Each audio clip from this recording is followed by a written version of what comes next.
Much for joining us at 9 a.m. on Tuesday at Party Conference. I appreciate it's not always an easy ask, but we're all equally committed to neighbourhood health and health policies, and thank you so much for joining us. My name's Rosie Beacon. I'm Head of Health here at Restate, and it's my absolute pleasure to be joined by such an esteemed panel to talk about the future of the NHS over the next 10 years.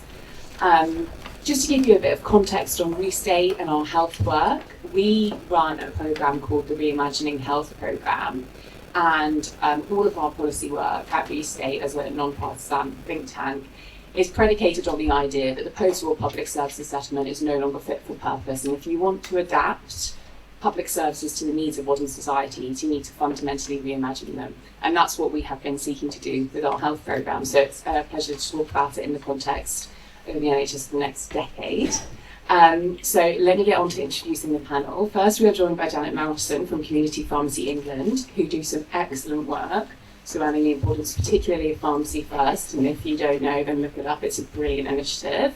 Joined by the Minister Stephen Kinnock, the Minister for Care, who's done some extensive work, obviously, as you've all seen with the 10-year plan this year, was one of the most kind of consequential policy documents across government of this Parliament.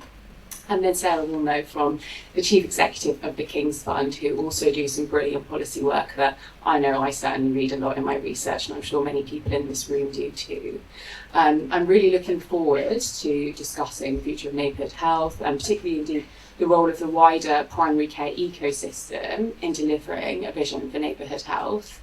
Delivering neighbourhood health is just as much about general practice as it is about pharmacy, about dentistry, about ophthalmology. So I'm really looking forward to discussing it today. So I will go over to the panel for their opening remarks. Janet, did you like to start? Lovely, thank you. And thank you for joining us early in the morning. Important issues to discuss. Obviously, the 10-year plan is an ambitious statement of intent. And I know that where would we have been over the last 48 hours if we weren't all debating what it means, what will the priorities be, and how will it be implemented. But it does present the opportunity, as you said, to really rethink health around people, around their care needs and their communities. And I think that presents a big opportunity compared with commissioning through institutional silos, which perhaps is the risk that we've been running so far. The long-term plan has lots of great ambitions for community pharmacy. The questions will be how we can make sure they happen, bridge from where we are to where we want to be in 10 years' time. Community pharmacies are accessible health hubs in every high street. It's the number one feature the public say they want in a healthy, thriving high street. We need to make sure we make the best of that asset, and we buck the inverse care law. We are more present in deprived areas, but those are the pharmacies that are most under threat in terms of being able to be sustainable. We do dispense 1.1 billion prescriptions a year, but not just that. We also, on the back of that relationship enables us to dispense health advice and care tailored to everyone who walks in, no appointment necessary. And we also deliver lots of clinical services, and that has grown over the last few years. So Pharmacy First, we've done 2.9 million consultations since it was introduced last year. We have the blood pressure service, the contraception service, and we have medicine adherence programs in the new medicine service and discharge medicine service. And we've got some additions to come through in the next couple of weeks with emergency contraception and extending NMS, importantly, to antidepressants. So that all sounds great. We are the most efficient part of the NHS. We have delivered 64% efficiencies over the last 10 years, a 45% increase in workload. But actually, that comes at a great cost, because in reality, in that 10 years, we've seen a 30% real terms cut in funding. And that has meant we've seen 1,000 pharmacies close, and we've got pharmacies now, despite a generous settlement, and I have to say the Minister told us he would go into bat for pharmacy, and he did. We had a generous settlement. Nevertheless, that was only a first step. and we are still very fragile as a network. And if our network crumbles, that will have immense impact, not just on GPs, but on all frontline services, but most critically patients and carers. So let me just say, we've done some analysis of the top 20 pharmacy companies and their accounts, and of the 13 that you can separate out their pharmacy business, 10 of them posted pre-tax losses of £89 million in total. So that's a fragile at the top end. And our pressure survey also shows that 51%, and this is across the spectrum of pharmacies, 51% are losing money, 42% are only just breaking even, and 60% of business owners said they hadn't paid themselves a salary in the past year. So this is still a fragile sector. So that's the reality, but we've got to bridge and sustain that, because as the 10-year plan says, we have untapped clinical potential. There's a lot more that we could do, and those ambitions are stated in that plan, and they're shared across the sector in terms of what we could be doing. We could be enhancing pharmacy first into wider minor ailments and using independent prescribers to take the pressure off GPs. We could be doing more in prevention with vaccinations and with screening for diabetes and CVD, and we could be doing more with long-term condition management, particularly hypertension, cholesterol, respiratory disease. So there's lots more we could do. Obviously, in terms of medicine use, polypharmacy is a massive issue with people with multiple long-term conditions. Those are things that we could be doing. But we need to be able to do that with the right framework and understanding that we are integrated in primary care. We're not in competition with GPs. Sometimes it feels like that from the rhetoric. We're not in competition, but we need the right investment and capacity to be able to be integral to neighbourhood care, which is what the ambition of the plan says. We need the right investment in digitisation to be integrated with other parts of the NHS, but critically that patient-facing support, and in our facilities to be able to upgrade, to be able to offer that real quality care and support that we know we need. And so finally, I think we have a really important part to play. We want to be doing it in collaboration and integration with other parts of primary care, particularly GPs, and we want to be seen as an asset that can be built on if we can bridge from where we are, which is fragile, to a place where we're actually delivering the top of our professional and clinical game. Thanks so much, Janet. It's extremely compelling. I'll go over to the Minister now for his opening remarks. Well, thank you very much, Rosie, and thank you to the Restate think tank and Community Pharmacy England for bringing us together to have these really important discussions. I did also notice, I think Restate used to be called Reform. Yeah, I can't imagine why we had to change our name. I'd also like to thank you and congratulate you on changing your name. Look, I think everything that Janet just said is really on the money. I mean, we've got to move forward with building an NHS that is fit for the future. But to do that, we've got to first of all get it back on its feet. When we won the general election back on the 4th of July, when I look across my portfolio, broadly speaking, it was a disaster movie in every area. We had a hiring freeze on GPs with demand for GP services going through the roof. We had hundreds of pharmacies closing. We had massive unmet need, 13 million adults in the country with an unmet need for NHS dentistry. Of course, the headline figure of over 7 million people in the backlog for elective procedures. And we know that the primary and community care plays a vital role in terms of keeping people out of hospital and preventing avoidable admissions. So it was so broken in every area of what we do at DHSC, and my portfolio is no exception to that.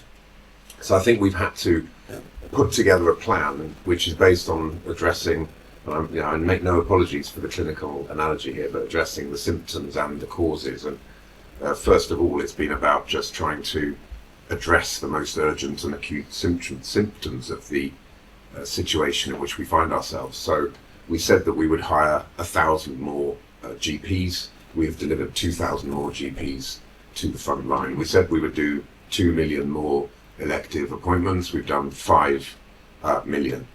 We've given community pharmacy a 19% uplift. I thank you, Janet, for thanking me, but I would also like to... I know, but thank you again. No, thank you. It's all very British. But also congratulate you on your excellent negotiating methodologies and techniques, which clearly have delivered for your members in a big way. And of course, we've also had 130,000 vacancies in the adult social care sector, which is part of the situation we inherited, and a big part of the challenge that we face is around fixing adult social care. And as you will have known, widely trailed in the media today, the Secretary of State is going to make an announcement about delivering the £500 million uplift to pay social care workers something more commensurate with what they deserve and what they need in terms of remuneration, that will also make the sector more attractive, which is such a vital part of addressing the 130,000 vacancies. A fair pay agreement, I think, is going to be a groundbreaking new way for Britain to do industrial relations in the 21st century, and I'm very proud to be the minister that's going to be taking that through and putting the negotiating body together. So those were addressing some of the symptoms, but we also know you've got to look at the root causes, and really that's what the 10-year plan is about. The 10-year plan is about systemic change, not just about fixing some of the broken bones. It's actually about getting the whole body fit and healthy again. And the 10-year plan, as I'm sure you'll know, is driven by these 3 fundamental shifts: the shift from sickness to prevention, from analogue to digital, and from hospital to community. And if you look across each of those shifts, I think you'll see that we're beginning to make some progress in those areas. But I would also say that we are already seeing some of this work has been going on for a long time. So I wouldn't see the 10-year plan as necessarily just having a blank canvas. It's about identifying those areas that are working well and scaling them up, as the Secretary of State likes to say, taking the best of the NHS to the rest of the NHS. But you've got examples, for example, Team Up Derbyshire, which links GPs, social workers, home carers and nurses to support people who need care in their own homes. That has reduced Category 3 ambulance call-outs by 2,300 and has made a major dent in reducing hospital stays. You've got the Health on the High Street initiative in Barnsley, which has delivered, we've got the Community Diagnostic Centre, CT scans, ultrasounds, 22% increase in mammogram uptake, 24% reduction in did not attends, 55,000 additional town centre visits since opening. I went to open a community diagnostic centre in Solihull a few months ago, and it's actually in the shopping centre. So you can go and get your X-ray, your MRI, your scan, and whilst you're waiting for the results, go and do your shopping or have a coffee. This is the kind of approach to neighbourhood health that we need to see, and I think that's a huge part of our hospital to community shift. On analogue to digital, we're expanding the NHS app so that patient records are all in one place, accessible to the appropriate professionals. And recently I went on a visit to see an AI scribe in action, an amazing new piece of technology, a device clipped onto the doctor's collar so that the consultation is recorded and goes straight into the system.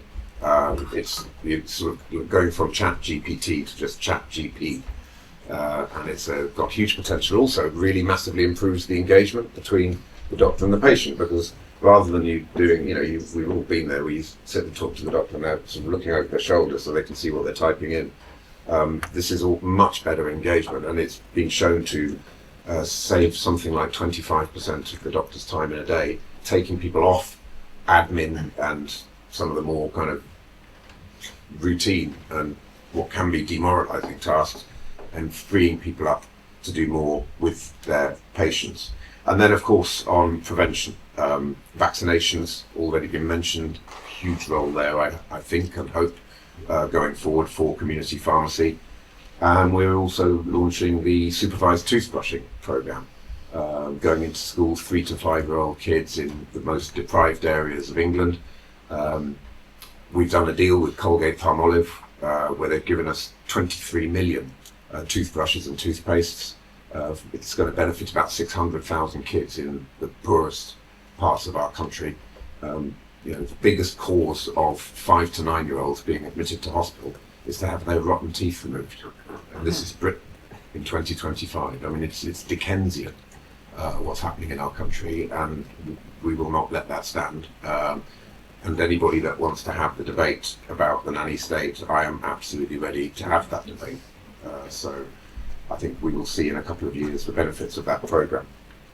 So I think there's a huge amount there, and of course on adult social care, which is the other big part of my portfolio. The Fair Pay Agreement is important, but we've also delivered a £700 million uplift to the Disabled Facilities Grant. We've provided a record uplift in carers allowance, the weekly earnings limit, the biggest uplift since the 1970s.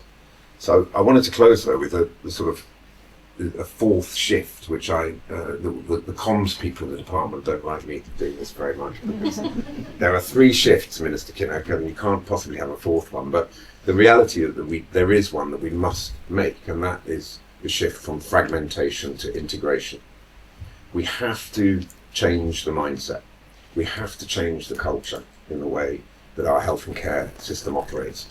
The Neighbourhood Health Service strategy is at the heart of that. We've launched now 43 pilot sites where a team of experts and DHSC officials are going to be working with those 43 pilot sites, not to go in and say, this is the template for how we're going to do neighbourhood health. It is actually going in genuinely just with an open mind to say what works best for you in your area. What are the assets you have in your area that are going to make it work best for you? There is no top-down diktat for neighbourhood health. It's got to be built from the bottom up. I think we have learned from bitter experience when you try to impose top-down reorganisations on the NHS, it does not work. And of course the failed Lansley reforms of 2012 are a testament to that point. So we want to do this differently. We've got to make the cultural shift. We've got to make the mindset shift. Exactly, for example, as Janet was saying, the interface between GPs and pharmacy. We've got to make that work better. We want to work with GPs on GP Connect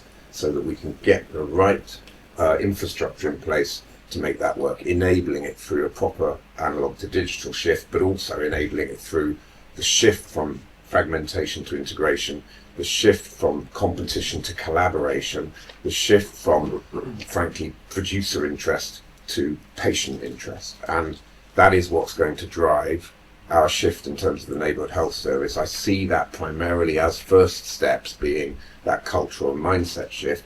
But anyone who's been involved in change management knows you need a mixture of soft levers and then some harder incentives. And the harder incentives are going to be about financial flows. We all know that for far too long, power and resources have resided in secondary and acute care. That, it's understandable if you're an MP and you've got an opportunity to campaign on something to do with your local hospital. It's big, it's iconic, everybody knows where it is, it's so visible. The political power gravitates, or the political noise, if you like, gravitates towards that. We have to move away from that and help the entire system and the British public, frankly, to understand that the action has to be with primary and community care.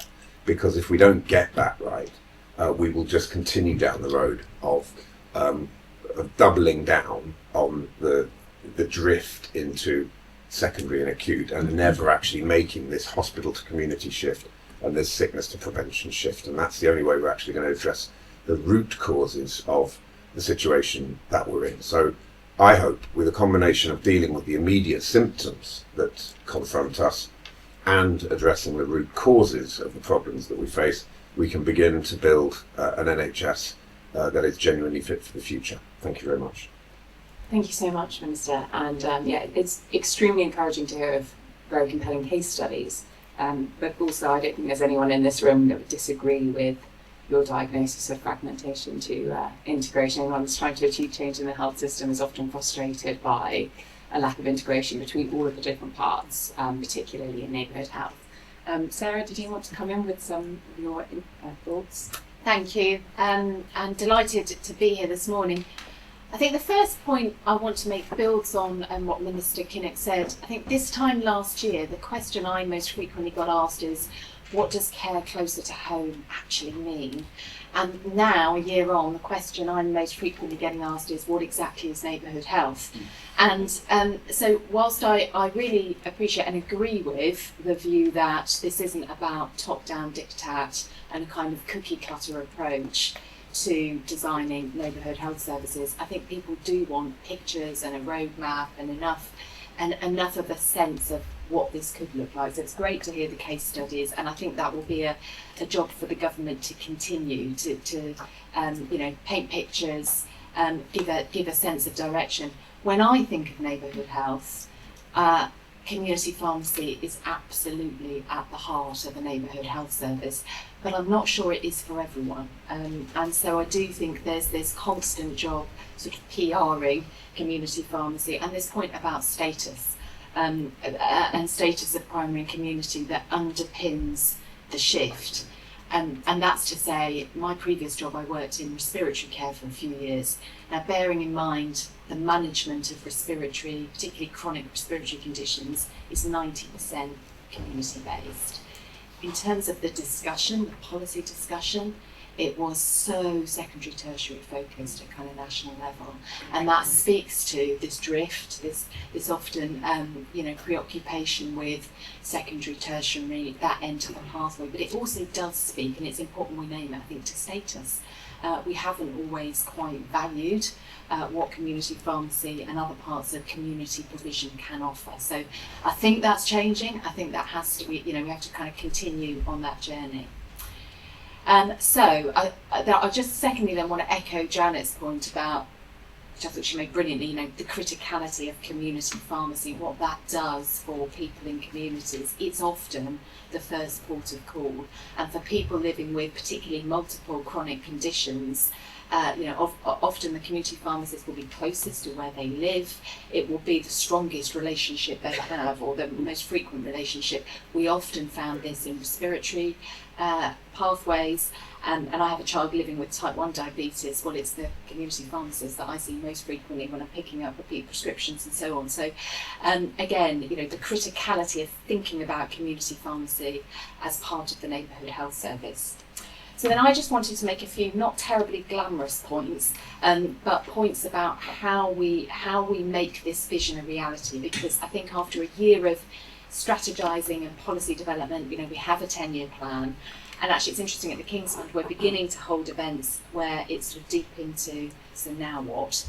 How do we implement? How do we drive this forward?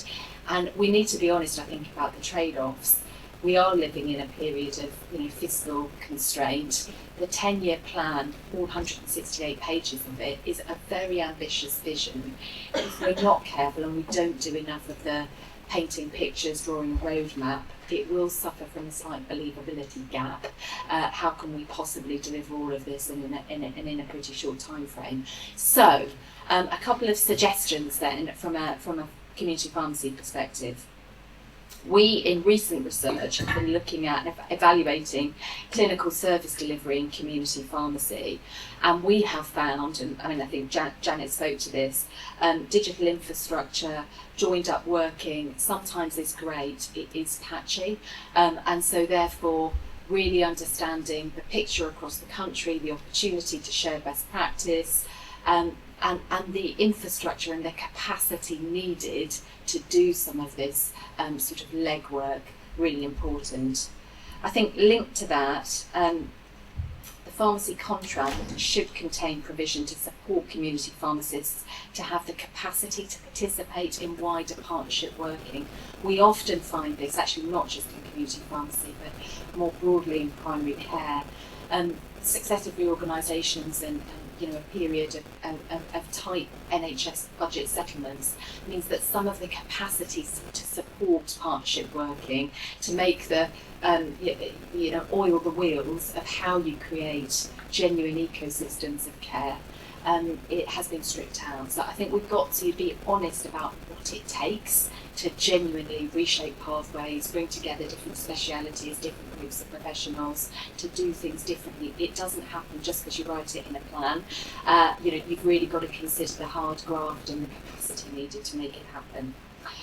This has been alluded to, but we have found, this isn't terribly new, but there's still too often can be a bit of a zero-sum game on investment between primary care or between pharmacy and general practice, and not seeing that as zero-sum, but really thinking about complementarity, how different groups of community and general practice professionals work closely together. So community pharmacy ought to be at the heart of neighbourhood health working. I think we've got to be careful, and as we work over the next year or two, 43 pilot sites or sites working, that's great. How do we ensure, what's it going to take to hardwire in community pharmacy, make sure there's seat at the table, make sure there's the capacity to get out and really understand what it means to drive change.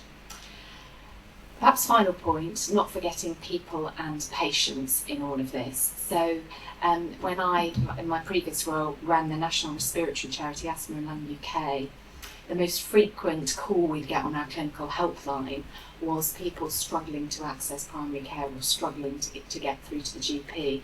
When you peeled beneath that, or you dug a little bit deeper, sometimes it was, I can't access, the 8 a.m. rush, but more often than not, it was changing pathways of care, changing triage and so on, and people not really having been taken on that journey.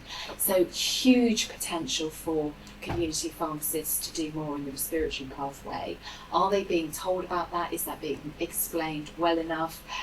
It's not one and done. So if your care has been managed for 20 years a certain way, then we've got to, again, I suppose, recognise the resource, the effort, the time it takes to take people and patients on this journey as well, and give them the confidence in changing pathways.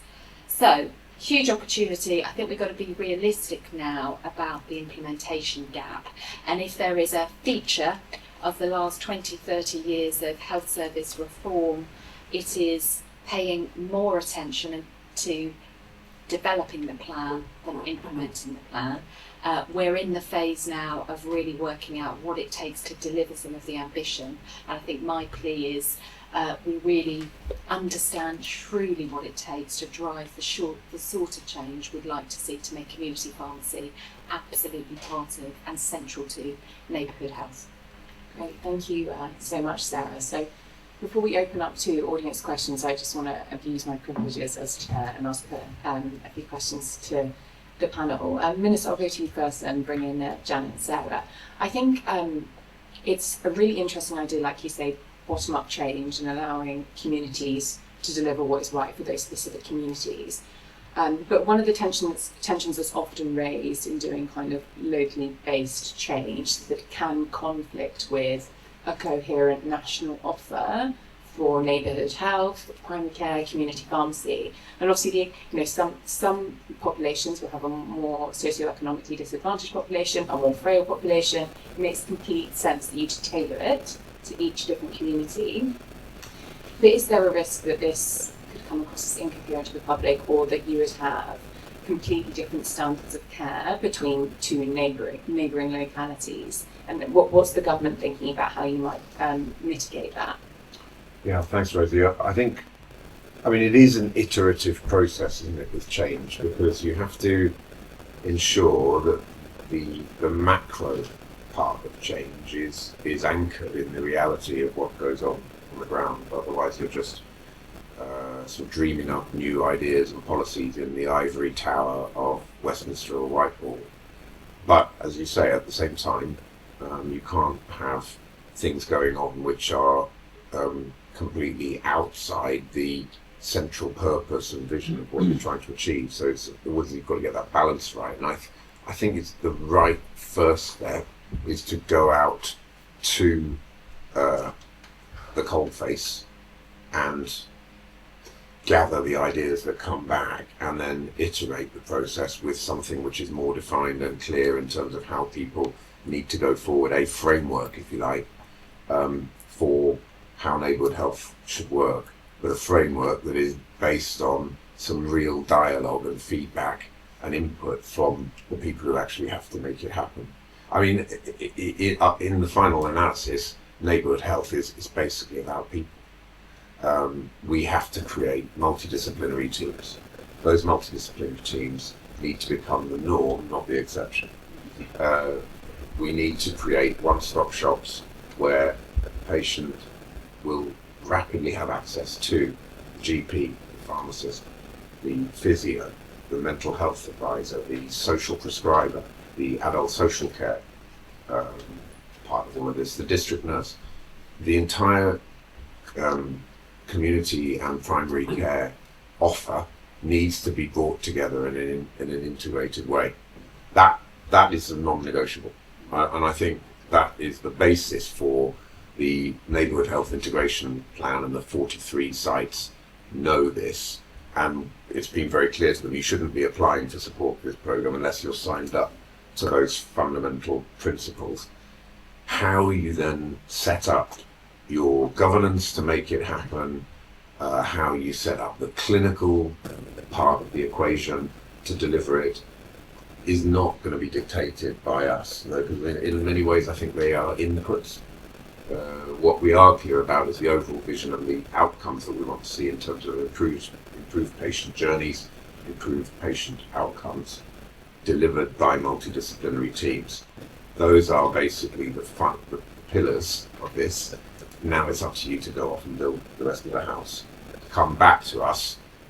We assess the proposals just to make sure, as you say, give it that sense check that there aren't crazy, wacky things being proposed which are clear to us that aren't going to work when you look at it objectively, and you go from there. So it's a change management program in essence, and that does involve getting the balance right between making people feel empowered, that they have real ownership of it, whilst also staying true to the fundamental objectives and principles of the program. That's really interesting, and I'll come to you in a second, Jen. I just wanted to draw on the change management point, because this is something we consistently find in our research and research when we speak to people, especially in neighbourhood health actually, because they'll say to us, we really want to do this, but we don't have the time, and also I'm not trained in business transformation. I'm a doctor, I'm a pharmacist, and actually getting a handle on how you deliver that transformation on the ground, which is in itself quite science. It's an entire industry. Absolutely, yeah. I think has been historically quite understated in the NHS, and I wonder if the panel agree. I mean, Sarah, did you want to come in quickly on that? Yeah, briefly. I mean, I think that's exactly the point I was trying to make. In any other organisation, if you're running a change management programme, you kind of understand what it takes to do so, and you have enough capacity to drive the change. Many years ago, I did a lot of work in cancer pathway transformation, and slightly different era. There was more money sort of sloshing around in the NHS, but it worked because there was genuinely this understanding of you can't expect people to do it just on top of the day job if there's no additional resource. So I think we've got to be really honest about that. Can I just, it also underscores good comms, the need for good comms to people and patients and staff as things are changing. And we haven't yet mentioned digital infrastructure and the ability to share records seamlessly, but I think that is absolutely critical. And as the announcement trailed this morning, that Wes will make about an online hospital, we so often hear from people that it's exhausting having to repeat and tell your story and recount your medical history in different places, in different settings. If we want to get some of these schemes to fly and genuinely, be able to do a lot more remotely with triage, what underscores that is a single digital record that is genuinely interoperable, that people have confidence can be shared safely. And just final point that links to that, because I think this is absolutely critical to success, is put yourself in the position of somebody living with multiple long-term conditions, very common in our country now. What we so often hear, we've done work on patient administration, is not only is the digital record often not, quite up to date, but people don't always have faith that the NHS is terribly responsive to them. So we hear endless stories of appointment letters arriving after the appointment date. You know, you phone a number, nobody answers, you're sent on a sort of wild goose chase, the kind of Kafkaesque nature of the NHS. And so I think this is the other side of the coin, which is if we're truly delivering a neighbourhood health service, it should feel much more responsive to people. It should be easier to navigate. It should be easier to work out, where to go and to drive some of that yourself. Because often, of course, you will know more about your condition. You will have a good idea of your needs. And I think that cuts to, the government needs to show progress quickly. It needs to show the NHS is improving for people. I would kind of make a plea not to forget that side of it, which is how responsive does the NHS feel as we further create this neighbourhood health service, because of course it exists in lots of places in different ways. Not forget the patient and public side of it. Yeah, definitely. And just on the online hospital point, as a shameless plug, we actually proposed that idea and we've been working with NHS England extensively on it. If you're interested in the change management implications on it, we do have an entire report that looks into it. So it's a super interesting piece of work, and actually Sarah's right to point out that the electronic patient record is actually fundamental to delivering that, which we also explored extensively in the paper. But Janet, the coherent national offer for pharmacy, particularly in the context of neighbourhood health, this is something that has kind of plagued the delivery of a lot of neighbourhood health initiatives over the years. What are your thoughts on how we move forward with it? I think it's quite a difficult map to navigate when there are going to be a lot of different models that are being tested. So you might have in one area, it's very GP focused and it's very much based on the R's scheme with the multidisciplinary team within GP practices. In other areas, it seems to be secondary care coming in to provide more community services. And there's Manchester, which does Manchester very, very well in terms of established relationships and built understanding. And I think it does depend a bit on what the model is for. So if it's about triaging patients to say those with highest acuity of needs get built around them, the professional team that they need to support their care, then you might argue in some cases pharmacists have a role and in some cases not so much.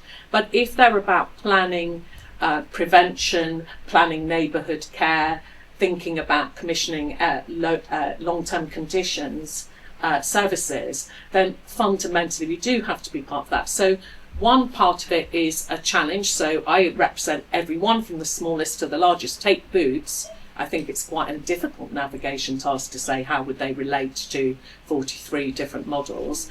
If I look at the smallest independents, I would say where's the capacity and the time to be able to engage with that. So what I would say is the local pharmaceutical committees that are out there are all struggling to understand and to know how to engage.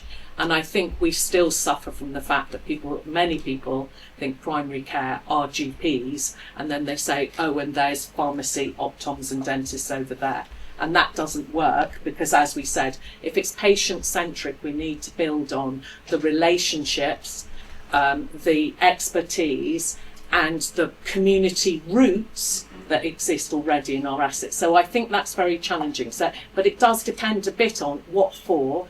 How will we test those models? What are the core ingredients? How we evaluate what works, and then how will we build on those that work most effectively and get the best outcomes, and how will we then transition if it needs to transition in other areas? So I think that's a big challenge, but as everyone has said, patients have to be at the heart of that and what works for them. Who are their trusted relationships? How do you build and strengthen those?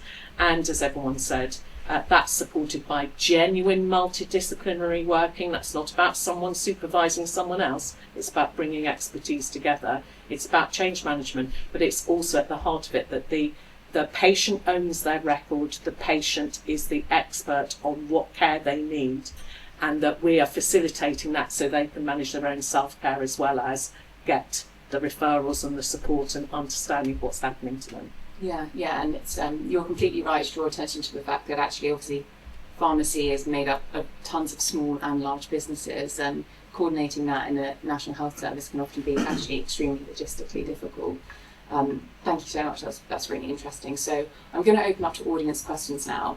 I just need to let you know that we've been told by the hotel that in the last 15 minutes there's going to be a fire at the home. And the minister's promised not to run out of the room after his next appointment brings you Saved by the excitement.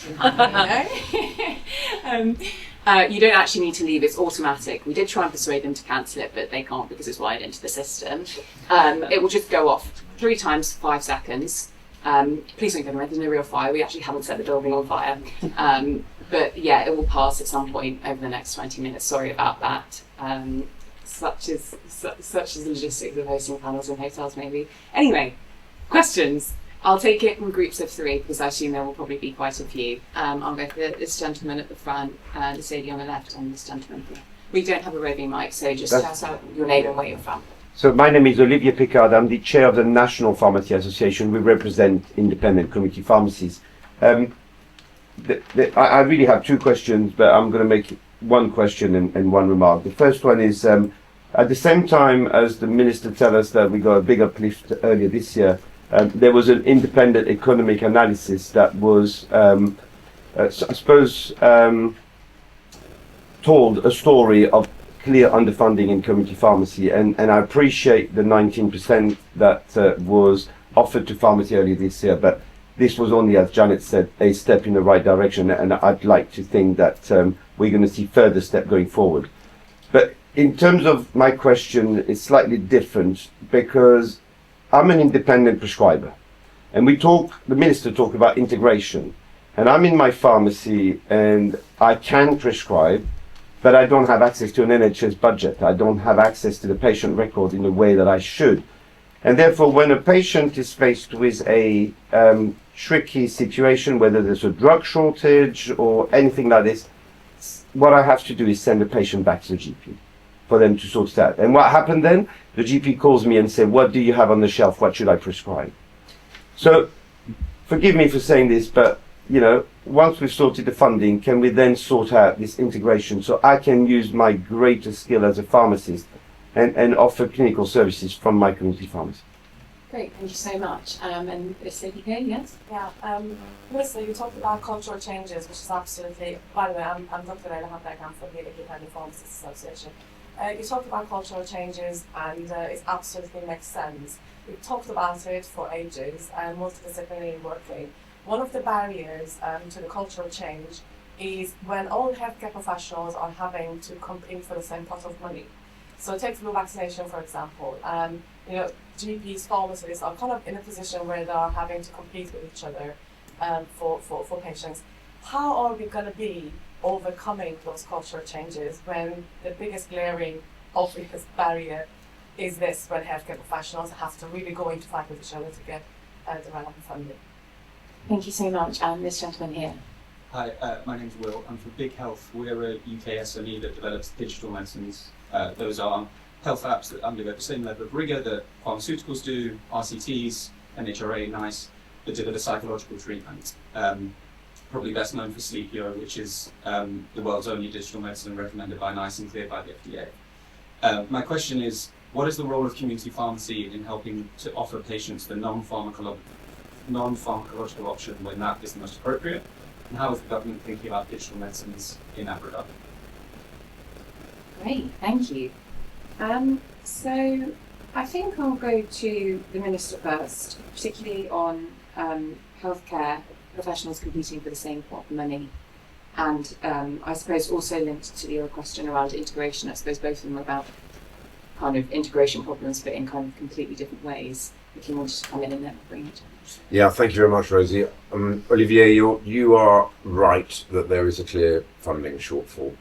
We are also sadly living in a world where the British government is currently paying £100 billion a year to foreign hedge funds and investors simply to service our debt. This is debt interest payment. Not a single penny of that is benefiting the British people or our public services, but it reflects the dire fiscal position that we inherited on the 4th of July.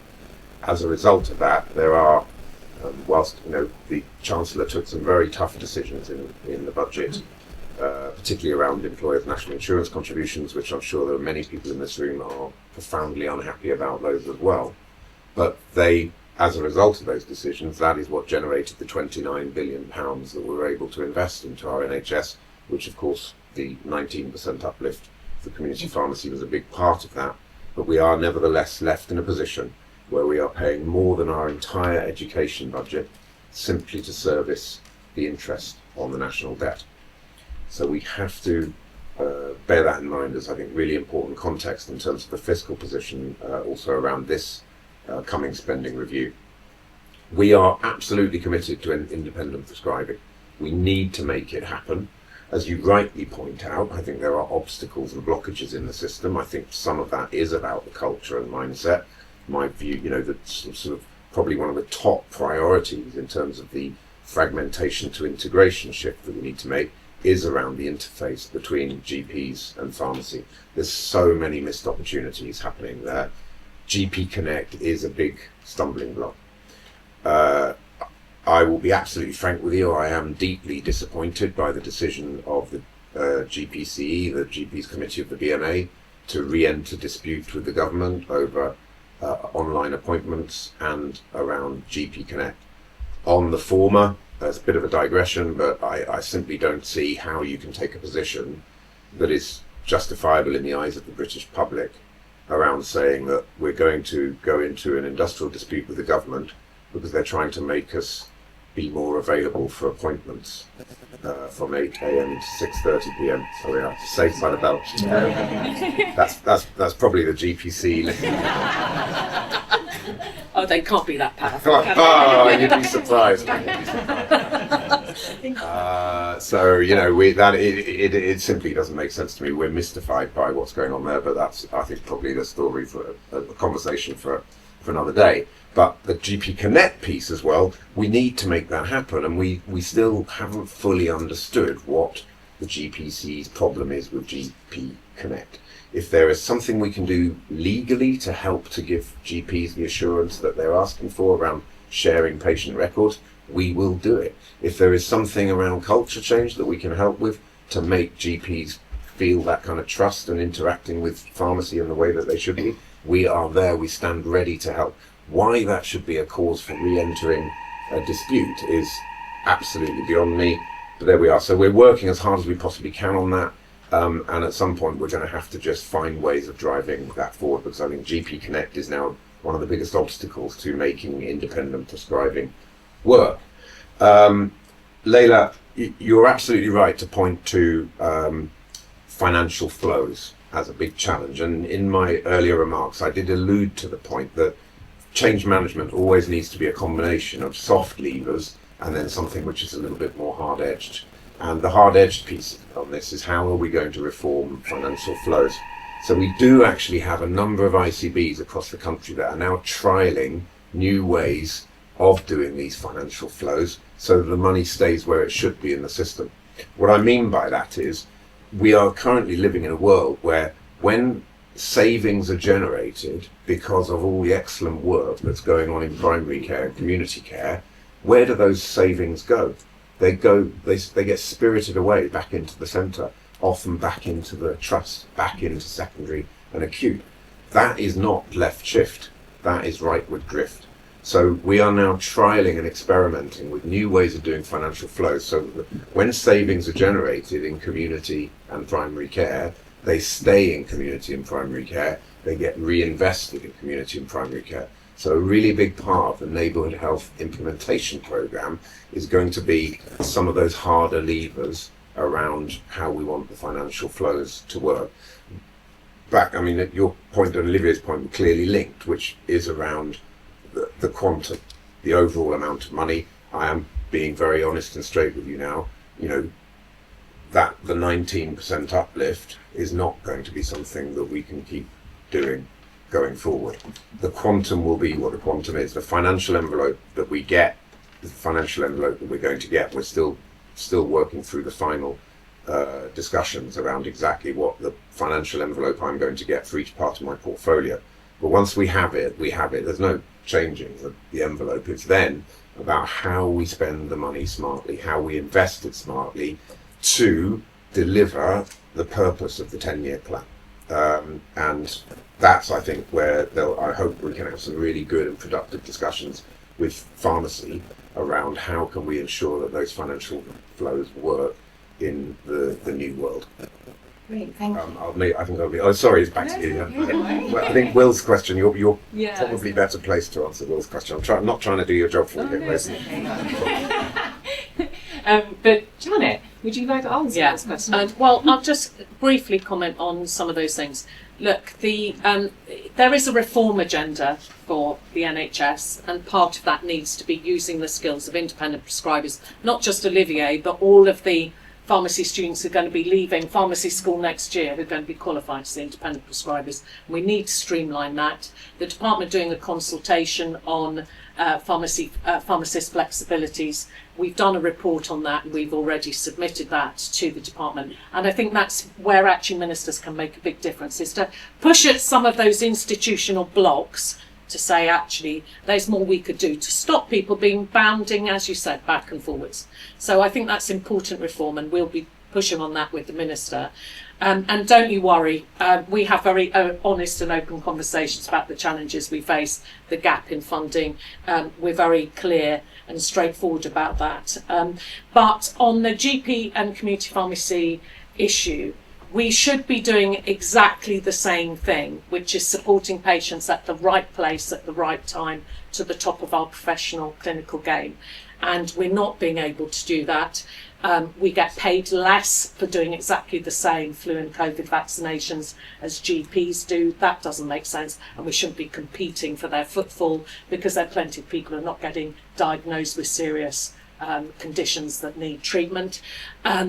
Pharmacy First has been successful in some areas, and in other areas GPs have not made a single referral. And by switching off GP Connect, they say, oh, you know, pharmacies are just sending us emails. If they switch it on, then they actually will get us to have access to patient record and be able to update them, because we need to know the clinical treatment that patients have had, and so we need to be able to do that. And so we just have to get over that gatekeeper thing and let us do that. Most of our services have not been digitally enabled to interact, to refer effectively, or to update patient records, so they have to be, but that has to happen. I visited a pharmacy the other day in Ealing with Deirdre Costigan, and the GP from across the road came in and said, this is my triage service. Fantastic partnership, great model, everything was being used to the maximum. And then I visited a pharmacy in Lincolnshire who had never had, that GP Connect was not switched on, they'd never had a single Pharmacy First referral. Who gets the targets for delivery? Pharmacy. We get, our payment is dependent on whether we meet those targets, and actually we need public promotion of the service and GPs to refer to us. We can do that job. And in terms of other services, there are more interventions, there are more clinical solutions that we could be supporting in terms of digital medicine. I'm a little bit nervous now, because we've sold to the government all of these solutions that community pharmacy can deliver, but I'm still aware that some people don't know if they can keep their lights on next month. And I think that we have a contract that's not fully maximised in terms of the investment that's already been made, and what we may be talking about. If it's a tough settlement, we may be talking about what services are going to stop.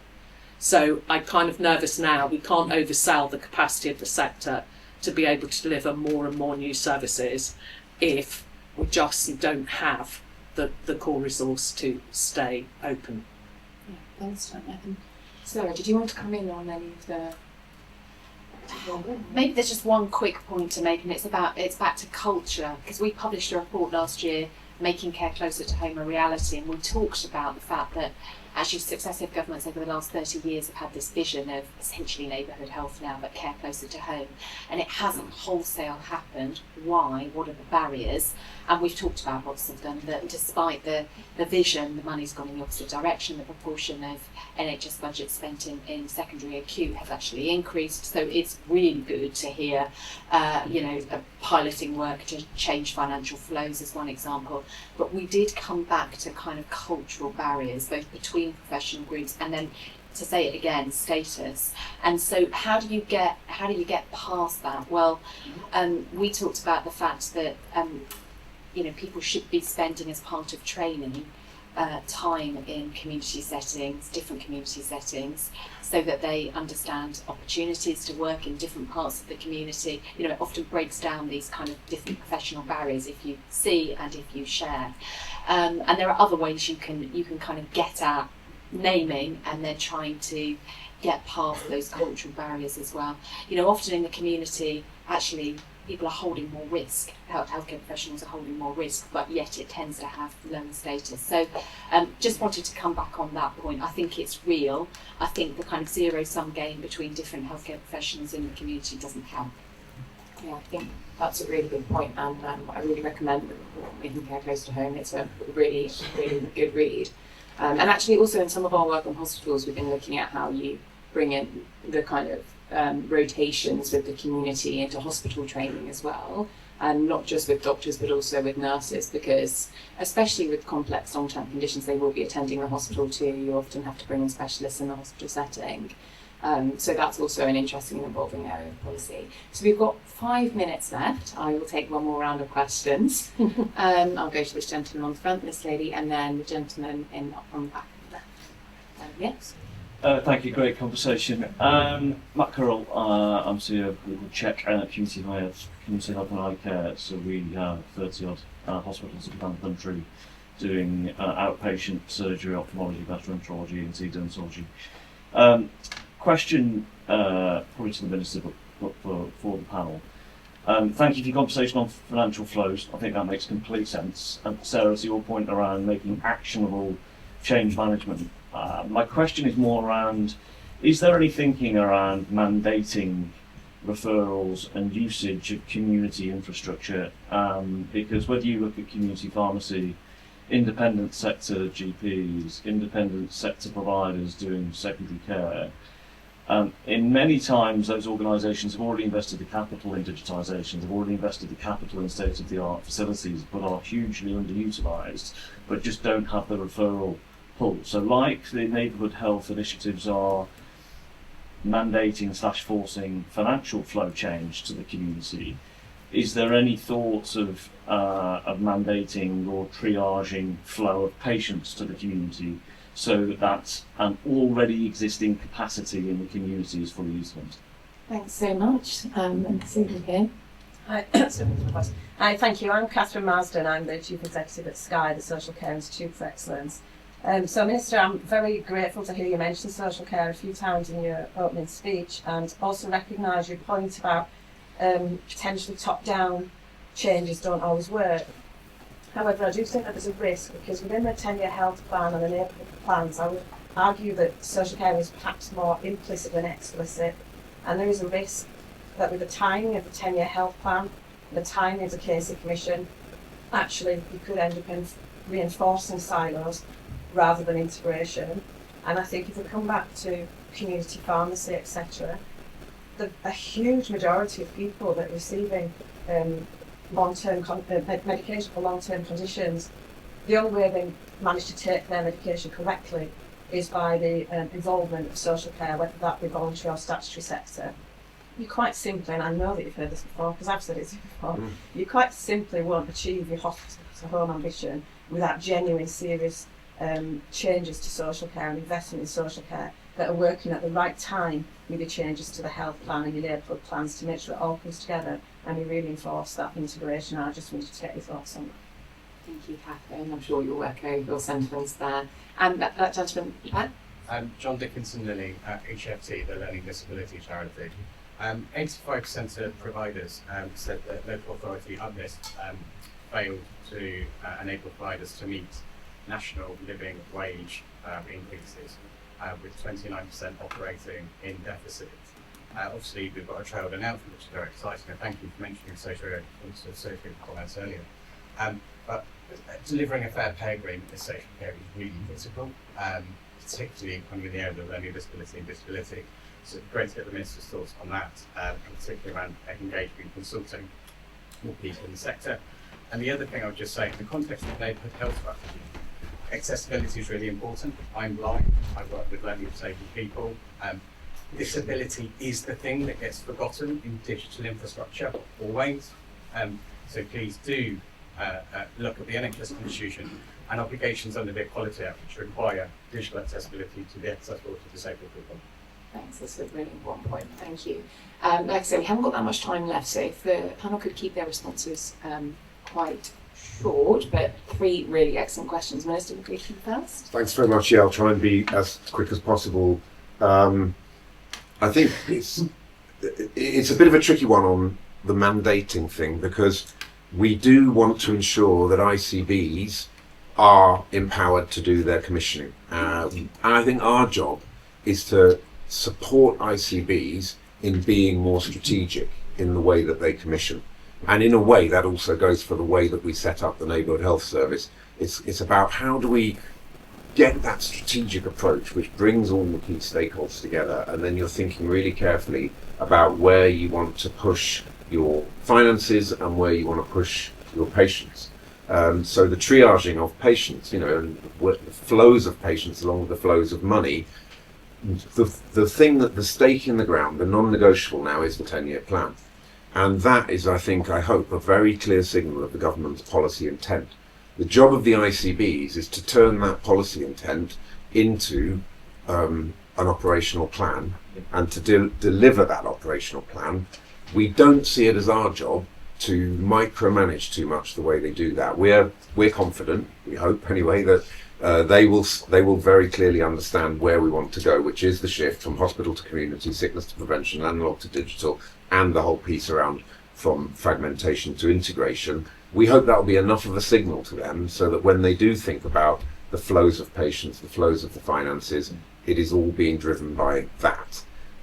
We may find, you and I may end up having a conversation 12 months from now where the ICBs have not delivered on what we need to see, and we may then need to be more interventionist around some of the points that you make. But I think it's right for us to now put the ball in the ICB's court and say, right, you are at the coalface, you know best what your population needs, you know best who can deliver those needs in your ecosystem, now get on and do it. Catherine, you're so right about adult social care. It's a fundamental part of the ecosystem, and like any ecosystem, if one bit of it's not working, the entire system collapses. Adult social care is in a very, very fragile state. Just purely the number of vacancies, but also the huge challenges that local authorities have. Local authorities whose finances have been hollowed out over the last 14 years. Big question marks over what standards we need to put in place, what training we need to put in place, what support we need to put in place to create a national care service. I think one of the reasons that perhaps it isn't right at the heart or getting as much of a sort of mention in the 10-year plan as other parts of my portfolio is because of the Casey Commission. And in a way, the Casey Commission is there as the key tip of the spear in terms of the changes that we need to push through. And the Casey Commission, rightly, is independent of government.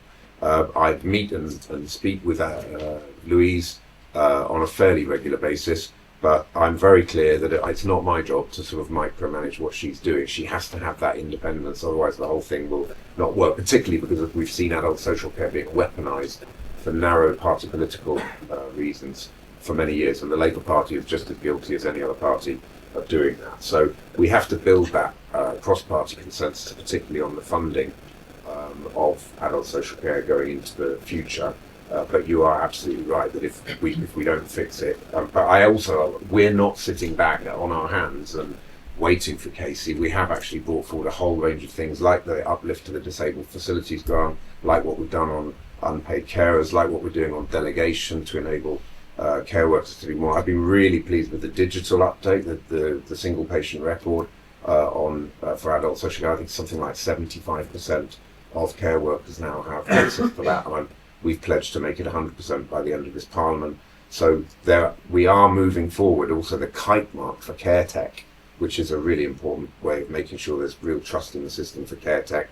So we're bringing forward a number of reforms on adult social care, but obviously the Casey review is an important part of that in parallel. And then finally, John, I completely agree with you on accessibility. We've got to ensure that, yes, digital is going to be a really important part of the shift, but there's got to be full equality of access for everybody that needs our National Health Service. I couldn't agree with you more on that point. Thank you very much, and I am going to have to run now. No, that's absolutely okay. Thank you so much, everyone, for joining in thanking the panel. But thanks, everyone.